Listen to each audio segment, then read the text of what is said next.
Ariel Helwani in Chicago, gearing up for UFC on Fox 2 alongside Phil Davis, who meets Rashad Evans this Saturday night live and free on Fox. And Phil, it's good to see you again. It has been a while since we've talked to you. First things first, how's the knee? Because you were supposed to fight Rashad Evans at UFC 133. You pulled out. How's it feeling? Me feels great. Me feels great. Feel like I bought a brand new one. Wow. Mm-hmm. Did you have surgery? Yeah. I had a little guy. One of those things where, you can go. I mean, it was crazy what happened, but yeah. Not that important. Yeah, no. You're feeling 100%. Feeling 100%. Now, how are you dealing with all of this? I don't think that people can see it because it's behind the camera, but there's a lot of media here. There's a lot of attention. How are you dealing with this? This is kind of a new thing for you. Right. Man, I wish this was like every day. Like when I'm cooking breakfast. Like everybody's here. It's a lot of attention.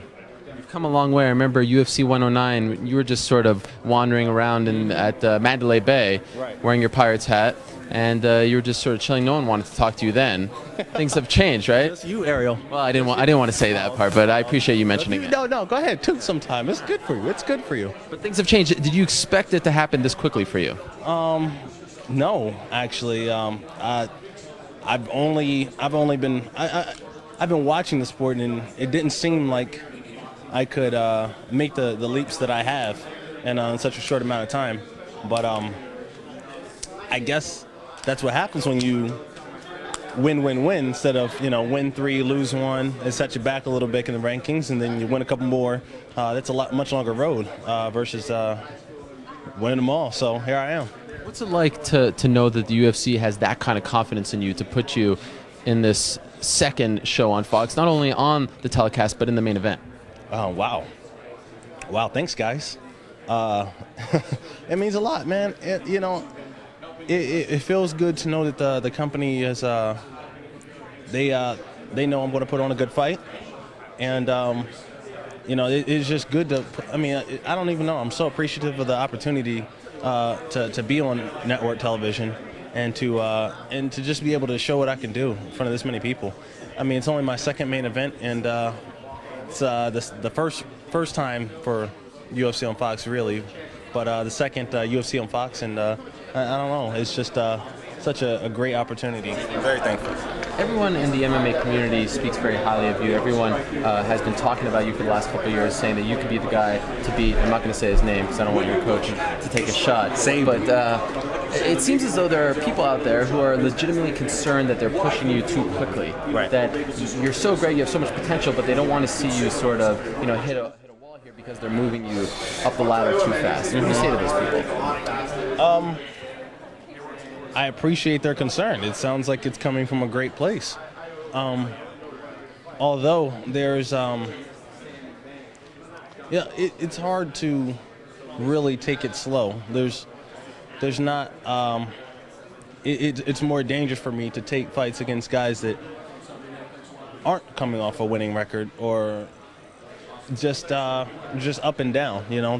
A win against a guy that's up and down all the time could mean that I'm almost washed up, if you take a loss, so this is kind of the way things have to go.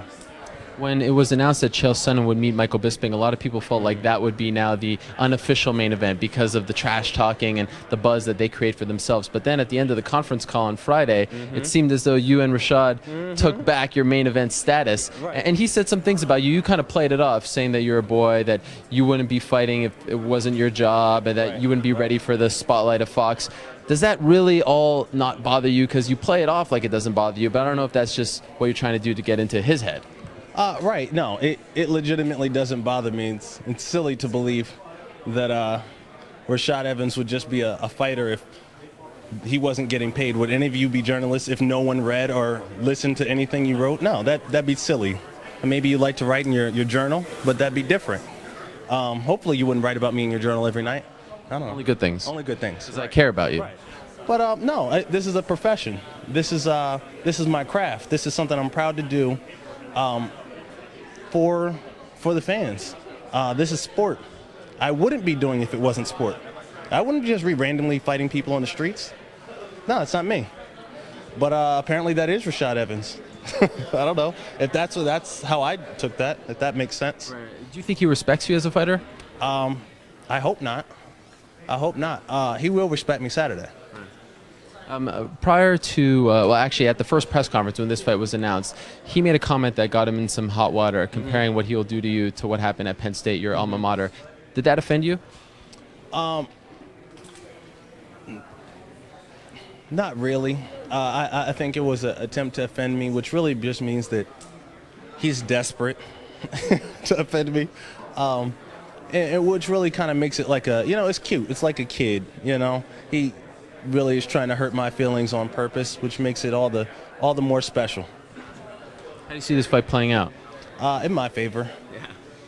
But in terms of the flow of the fight, care to sort of give us some insight into how you think it's going to go down? I think it's going to be a tough fought battle. Maybe not so much back and forth, but definitely tough. I think I think I'm going to have a dominating performance, and I really believe that Rashad Evans says he's not taking me serious, but he is secretly training his butt off for this fight. He knows that I'm going to be in shape. I'm going to be ready for this fight because I'm hungry. I want what's coming next, and he does too. So he can say he doesn't respect me, or I'm just a boy. I'm not ready for him, but secretly he's been training his butt off. Okay, final question. Let's just be clear on this right now. If you do win on Saturday night, you are cool with stepping aside, letting Dan Henderson get a title shot, waiting to see what happens between Hendo and the champion, and then fighting the champion. That's what you want?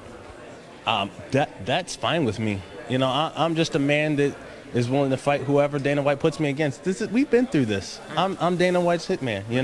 You just put a name on a list, and I'll check them off. Looking forward to it. Phil, Mr. Wonderful Davis returns to action this Saturday night live and free on Fox. He goes up against Rashad Evans. The winner could be next in line for John Jones. Thank you for the time, Phil. Good luck on Saturday. Thank you.